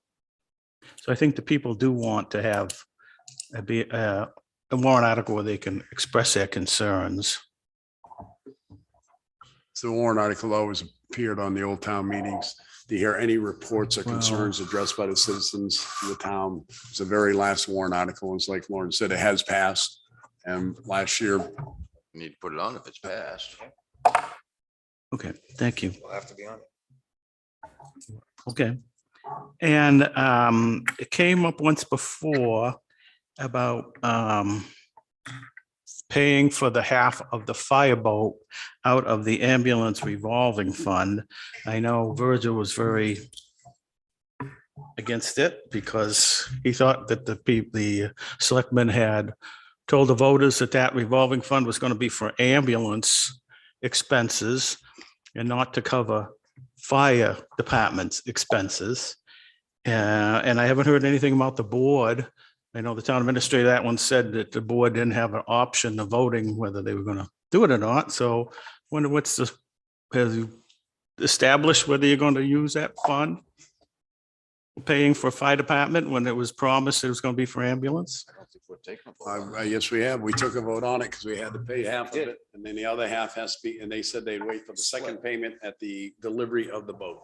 If I remember the meeting correctly. I think you are correct. Mr. Chairman, is this, just to clarify, are we talking about the same issue with the clarification from the CRF that was from 1971? No. No, this is paying for the fireboat. So That's why the first half is being paid out of the ambulance revolving fund this year. And the second half is not due now until the date of delivery of the boat, which will be after the warrant article during town meeting. So the ambulance revolving fund will not be paying for any part of the fire department. Yes, sir, it will be paid. First half of it will be paid. Already is. Half. Already is. Okay, the first half will be paid from the ambulance fund. The second half is not going to be paid out of the ambulance fund. It's on a warrant article. We're waiting for the town warrant article that will be coming up to straighten out the 1976 Hey, yeah, warrant article. That's the one that drafted. One that says fire truck, and somehow over the years, the selectmen inadvertently switched it to the fire department equipment fund. it was kind of more the trustee of the trust funds kind of muddied it up, but yeah, okay. And on your, today you're discussing about the number one in old business, the water department. This ARPA reimbursement, is that federal funds? So the water department is supposed to be paid out of users' fees. Okay, so I'm a water user. I probably pay maybe a nickel a year for the school and the fire department, et cetera, right? And somebody else who actually has a house and is tapped onto it, they may be paying $200 or so a year. So you're taking federal money and you're reimbursing the water department, and I get minuscule amount reduced on my water portion of my bill of that federal money is going to pay. But you're somebody that's getting $200 or $300 water bill, they get a disproportionate amount reduced on their water bill. Nothing reduced. Well, you're gonna have to make up the money sooner or later out of the funds, right? No, this No? money that we've got is part of the COVID money we received. Yes, federal money Yes. that I paid in, everybody paid in. And so when now you're taking the money Yeah. and you're having one person that is tied to the system is gonna get a lot more benefit from somebody that has their own well and lives out in the woods like I do, correct? Well, Yeah, to do the mains. Well, why aren't you taking that money and putting it into something that we all have to pay, like the roads, instead of a disproportional amount distribution? Money is only allocated, there's like 4 things on the list. Yes. Water and wastewater was one of them. Yeah. And there was nothing on there for roads or anything like that, so it has to be appropriated into one of those. What were the other three? It was water, wastewater. Laura, can you help me on that? The third Water, wastewater, the ARPA funds, what were they allocated for? emergency. Emergency management Okay. COVID and stations. setting up COVID stations and stuff like that. So why isn't it more proportional for everybody in the town to be set up for those last two than it is for the water? Well, I guess, That I can't answer for you. Mr. Chairman, if I could, I would have to answer it because we all have used that school system over, and this is providing clean drinking water for our school system. This is also providing a better suppression system for our school system and overall better flow for Main Street with the loop now that we did not have. So this provides protection for all taxpayers in this community, a lot better than what was there before, I feel. But that is funded through the your water fees, correct? What's that, sir?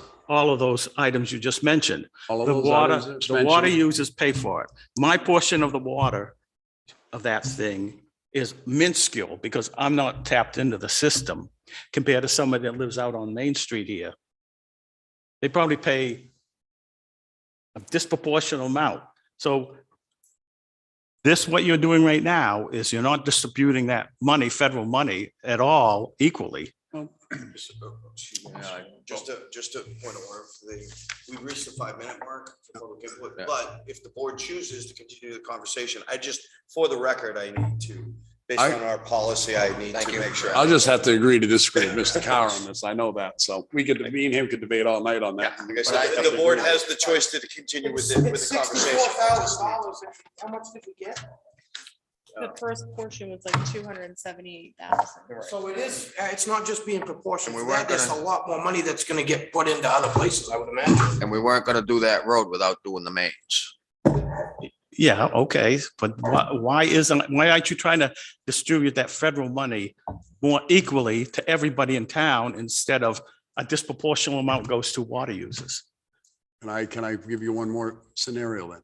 Can you tell me why we're doing Roberts Cove Road the 3rd time now and Jesus Valley Road hasn't been done since we did a Pug Mill mix back in the 1980s? Because So that's not being proportionally with state funds. because we don't pay by roads to where you live. We all have to pay that equally.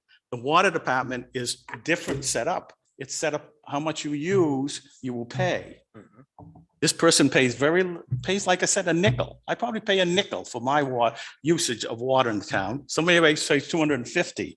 They're gonna get disproportionate amount of money reimbursed when you're federal money, when you do it this way. Well, actually, hate to I tell pay you, about you're paying a hell of a lot $1,200 for more one than a building. nickel for with Okay, well water. then, okay, and I pay a You're just nickel. not funding And the your police. bill's gonna go down more No, because the of bill's not federal going money. down. The bill's not going down. Okay, trust me. it's gonna go up less. Not really. Well, that was a board's decision. We discussed it. And I'm bringing it up. And, if the water department was not owned by the town, we wouldn't be able to do it. Where the town does own the water department, it's legal. Town don't, wait Because a we had minute, concerns. town don't own the water department, water users own it. The town owns it Yeah, by law. Well, we're all water users, so and yours is more than a nickel with the school. I doubt it. I don't. And the fire hydrant. Anybody else?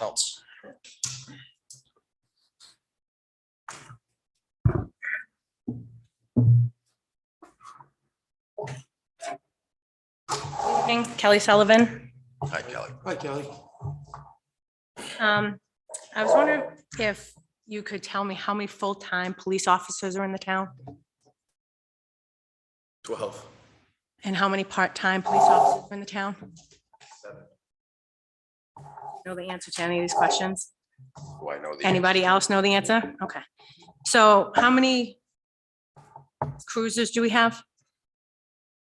7, 9, don't we? 10. 10. I was gonna say 11. And we have a truck. Does that include the truck or is that separate? No, that includes the truck. Okay. I have no problem with the police personnel in this town. However, I have noticed in recent months and years, and I've actually always thought this all along, but has really come to light recently, that our fire department and EMT is lacking, and I know this has been discussed tonight. I did not plan on speaking to this tonight, but we don't have a fire department. How many full-time fire department personnel do we have? And does that include EMTs? Yes. No. 2 EMTs. So I find that disproportionately uneven for the size of the town and the amount of people that live here. I understand that basically most decisions in this room at this meeting come down to dollars and cents. I don't mean to keep harping on the police department, but we took in a Hummer, a Hummer that was, I believe, gifted to us. It was gifted to us because it had reached its lifespan basically, and we couldn't get, they couldn't get parts for it for the most part. We took that in and then we traded it or sold it or however we did it. And we got a truck that we then came up with money for that wasn't planned on to replace the Hummer or whatever that was. And I find that anytime the fire department asks for almost anything, it is denied. And I just find that odd. I'm not necessarily blaming or pointing fingers. I'm just, I guess, just stating what I have noticed.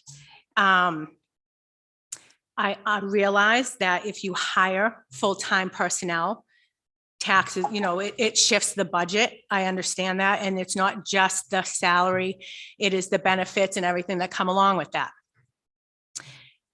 But we also don't have coverage, full-time coverage, clearly. We are using a lot of outside sources now. And we are still taking in kids because I believe if you average the age of our EMT and fire personnel, they're about 20 years of age. Okay, so there's no real veteran experience there. Anybody that's a team player knows you have to have a good mix of veterans and rookies so they can learn from. We take these kids in and we pay and we train them, and then they go to other towns as full-time personnel. So we are retaining nobody, we are training, and they are going elsewhere because we do not have full-time jobs for them. Again, the town is growing, COVID, lots of things involved there.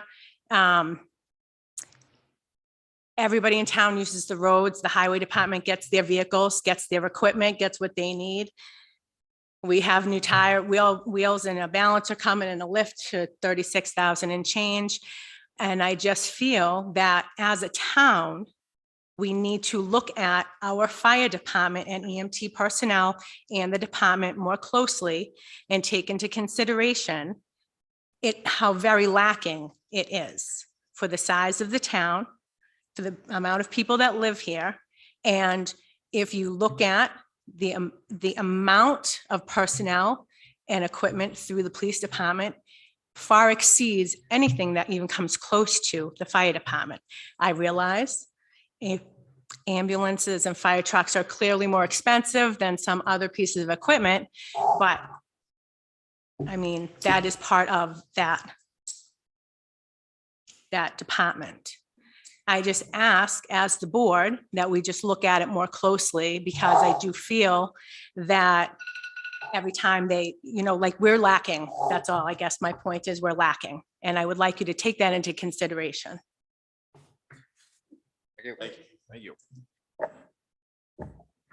Anybody else?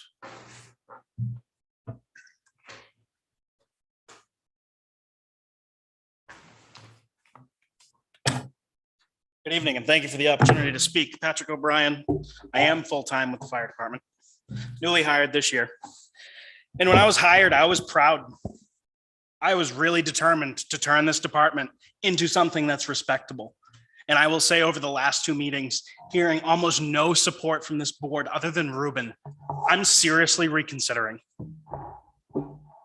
I've been with this department since 2004 on various levels.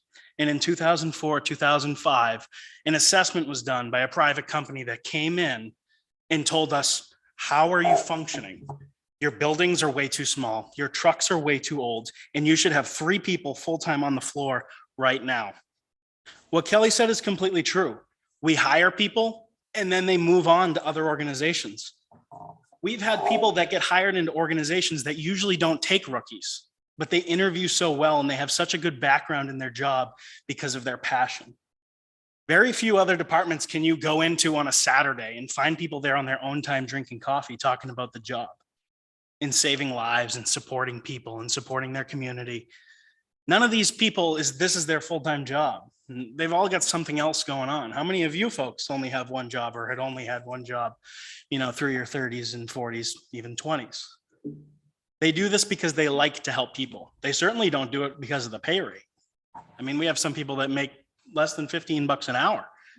And I mean, we've got signs at Dunkin' Donuts and McDonald's that are offering 14. They don't do it for the money. They do it to help people.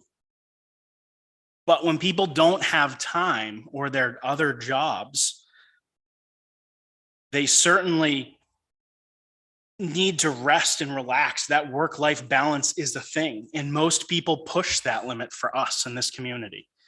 And I will say, when they hear that we're not getting support, that hurts that. And I also would like for you to strongly reconsider your support for these positions, because we're 20 years behind. The other thing I want to answer is a couple of Mr. Carr's questions. As some of you may or may not know, I am vice chair on the CIP committee and have been for the last 2 years. One question that he had that wasn't answered was why the ambulance revolving fund keeps increasing. And that is simply because it's a revenue. Address the board. Address the board, not the. My apologies. The reason that account keeps increasing is because it takes in revenue. It's not taxpayer money that we're appropriating and taking. Another question was why the bottom line keeps increasing, especially in 2027. Well, that's because this plan goes out infinitely. And in 2028 and 2029, you'll notice some fairly large expenses. And unfortunately, they're not on here for you to reference, but this plan is rather elaborate, especially when you look at that 20 to 30-year plan. Again, I appreciate you all and the opportunities that you've given me to succeed.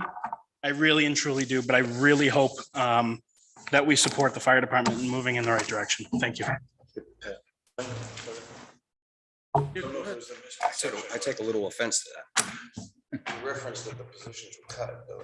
My understanding is the board, No. based on the. We haven't cut nothing. No, we didn't cut anything. Last week, No, No, we haven't cut nothing. positions are in there. They were not taken out. I watched the video like 3 or 4 times. Yeah, no, we haven't did nothing. It was I take a mentioned, little offense to, I've supported the fire department, and I've even told you just recently, and thank you. I take a little offense to being told that nobody here cares, and I do. I apologize, but Ruben was the only one that spoke tonight. That's out of order too. We were in support. All right. The rules are not personal attacks. Why is he allowed to attack Ruben? Because he's got an opinion? Now, now I just heard tonight that this CPIP, we have somebody on the CIP that's a full-time fireman. How is this being an honest, that's a conflict of interest. If we said. Come on, no, come on. There's a conflict of interest. When a full-time fireman is on here and goes from, as I told, I wish you people had last year's numbers. It's $220,000, 250. Now it's $430,000. And all I heard tonight, the CIP, the person presenting the CIP is, well, the department head wants to go from 25 to 20 because, vehicles don't last as long as they used to. I have to say, I haven't seen that. When I was growing up, if you went 100,000 miles with a car, it was worn out. Now they're going 300,000 miles. I don't buy that. And if they didn't do some independent research to see if that was true, then they haven't been doing their job. As much as I think they did a wonderful job on this. If you really look at this and study it, it's like the heartbeat of our monies in this town. So now I hear somebody that's on there has got a personal conflict of interest. So this kind of makes this like ridiculous. And the town has supported that fire department. And I know you guys have too. That's totally out of line. Totally out of line. This town has done more than support this fire department. And somebody comes in, oh, you're behind the times. There's no malice here, but everybody that works with the government says, if I get a little bit more, I can do a little bit better for the town. If I do a little bit more, I can do better for the federal government. The trouble is, it's always more and more and more and more and more. Tonight you say, well, it's only 20 cents on the back tax bill. My tax bill is made up of 20%, 10, 20 cent increases. There's got to be a point where you people say, whoa, back up. And the revolving fund, ambulance fund used to go into the general fund. It was changed over to revolving fund. It used to be a special revenue fund that helped bring down the taxes. That was changed. And I brought up, you're going to have more money in that fund than you can buy all new equipment for them. You got to start addressing these things. And you can't have $1 million sitting in the fire department thing and just sitting there. Thank you. Thank you.